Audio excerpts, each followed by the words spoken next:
প্রধানমন্ত্রী মোদি স্পর্শ করলেন না বিশ্বকাপ ট্রফি, তবে যে কাজটি করে রাতারাতি সুপারহিট। জনসমুদ্রে আটকে গেল বিজয় রথ, মুম্বাই বিমানবন্দরে রোহিত নয়, হার্দিকের হাতে বিশ্বকাপ ট্রফি।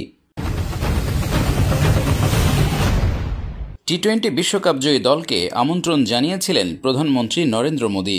সেই মতো বৃহস্পতিবার সকালে দেশে ফিরে রোহিত শর্মা, বিরাট কোহলিরা গিয়েছিলেন প্রধানমন্ত্রীর বাসভবনে। মোদির হাতে ট্রফি তুলে দিতে যান অধিনায়ক রোহিত শর্মা এবং কোচ রাহুল দ্রাবিড়, কিন্তু এই দুজনের সঙ্গে ছবি তুললেও সেই সময় ট্রফিতে হাত দেননি মোদি। প্রধানমন্ত্রীর দপ্তর থেকে যেসব ছবি বা ভিডিও প্রকাশ করা হয়েছে তাতে মোদিকে ট্রফিতে হাত দিতে দেখা যায়নি। রোহিত এবং দ্রাবিড় তার কাছে ট্রফি নিয়ে যান।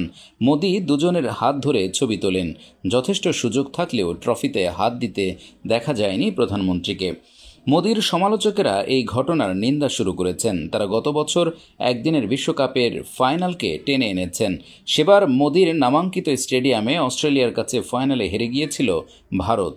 গোটা দল যখন ভেঙে পড়েছিল তখন ড্রেসিং রুমে ঢুকে ক্রিকেটারদের বুকে জড়িয়ে নিয়েছিলেন। গোটা ড্রেসিং রুম যখন হারের যন্ত্রণায় কাঁদছে তখন দেশের প্রধানমন্ত্রীর ক্যামেরা সঙ্গে নিয়ে সেখানে ঢুকে পড়া মেনে নিতে পারেননি অনেকেই। প্রশ্ন উঠেছিল, এরকম কি করা যায়? মোহাম্মদ শামিকে মোদি বুকে জড়িয়ে নেয়ার ছবি প্রকাশ্যে আসার পর সমালোচনার আগুনে ঘি পড়েছিল। বলা হয়েছিল শামি মুসলিম বলেই তাকে আলাদা করে বুকে টেনে নিয়েছিলেন প্রধানমন্ত্রী। মোদির সমালোচকেরা এখন বলছেন, তখনকার ড্যামেজ কন্ট্রোল করার জন্যই মোদি অত্যন্ত সচেতনভাবে এবার বিশ্বকাপ ছুঁলেন না। মোদির সমর্থকেরা বলছেন, প্রধানমন্ত্রী তো ঠিকই করেছেন, তিনি বিরল শিষ্টতা দেখিয়েছেন। বিশ্বকাপ অর্জন করতে হয়, একটি বিশ্বকাপ জয়ের পেছনে থাকে কয়েক বছরের নিরলস পরিশ্রম, সাধনা। প্রয়োজন হয় নিখুঁত পরিকল্পনার। বিশ্বকাপের মতো ট্রফিতে যে কারো হাত দেওয়ারও শোভা পায় না। প্রধানমন্ত্রী চাইলেই টি-20 বিশ্বকাপ ট্রফিতে হাত দিতে পারতেন, কিন্তু দেশের ক্রিকেটারদের পরিশ্রম, লড়াই, দক্ষতাকে সম্মান প্রদর্শন করেছেন তিনি। ক্রিকেটারদের অর্জিত খেতাব হাতে নিয়ে গর্বিত হতে চাননি। ভারতীয় দলের বিশ্বজয়েই খুশি থাকতে চেয়েছেন প্রধানমন্ত্রী।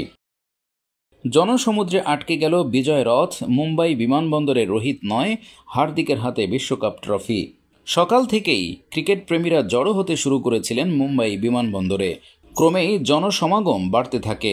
দিল্লি থেকে দুপুরে রওনা দিয়ে বিকেলে মুম্বাই পৌঁছালো ভারতীয় দল। বিমানবন্দরে সকলে যখন একে একে টিম বাসে উঠছিলেন তখন হার্দিকের হাতে দেখা গিয়েছে বিশ্বকাপের ট্রফি। রোহিতকে সরিয়ে হার্দিককে মুম্বাই ইন্ডিয়ান্সের অধিনায়ক মানতে পারেননি এই দলের অনেক সমর্থকও। সে কারণে হার্দিককে ওয়াংখেড়ে স্টেডিয়ামে বিদ্রূপের মুখে পড়তে হয়েছিল। যদিও বৃহস্পতিবার সকলের সঙ্গে হার্দিকের নামে জয়ধ্বনি দিতে দেখা গেছে মুম্বাইয়ের ক্রিকেট প্রেমীদের। রোহিত শর্মাকে এবছরের আইপিএলের আগে প্রথমে অধিনায়ক হিসেবে ঘোষণা করার পর সেই সিদ্ধান্ত বদলে হার্দিক পান্ডিয়াকে অধিনায়ক করা হয়। রোহিত মুম্বাইকে আইপিএল খেতাব জিতিয়েছেন 5 বার। যদিও হার্দিকের নেতৃত্বে এবারের আইপিএলে ভরাডুবি হয় মুম্বাই ইন্ডিয়ান্সের। সেই রোহিত শর্মা কয়েক মাস পরই মুম্বাইয়ে পা রাখলেন ভারতকে টি-20 বিশ্বকাপ জিতিয়ে। সকাল থেকে ওয়াংখেড়ে মেরিন ড্রাইভ চত্বরে বিপুল জনসমাগম দেখা যায়। সকলেই অপেক্ষায় বিশ্বজয়ীদের বরণ করে নিতে। এমনই ভিক্টরি প্যারেড দেখা গিয়েছিল 2007 সালেও। সেবারের মতো এবারও বিশেষভাবে সজ্জিত হুড খোলা বাসে ভিক্টরি প্যারেডে অংশ নেবেন রোহিত শর্মারা। এবার বাসটির নাম দেওয়া হয়েছে বিজয় রথ। প্রথমে বাসটি নিয়ে যাওয়া হয়েছিল ওয়াংখেড়ে স্টেডিয়ামে। সেখান থেকে মেরিন ড্রাইভের দিকে আনার সময় জনজোয়ারে বাসটি আটকে পড়ে। পুলিশকে বেগ পেতে হয় বাসটির জন্য রাস্তা পরিষ্কার করে দিতে।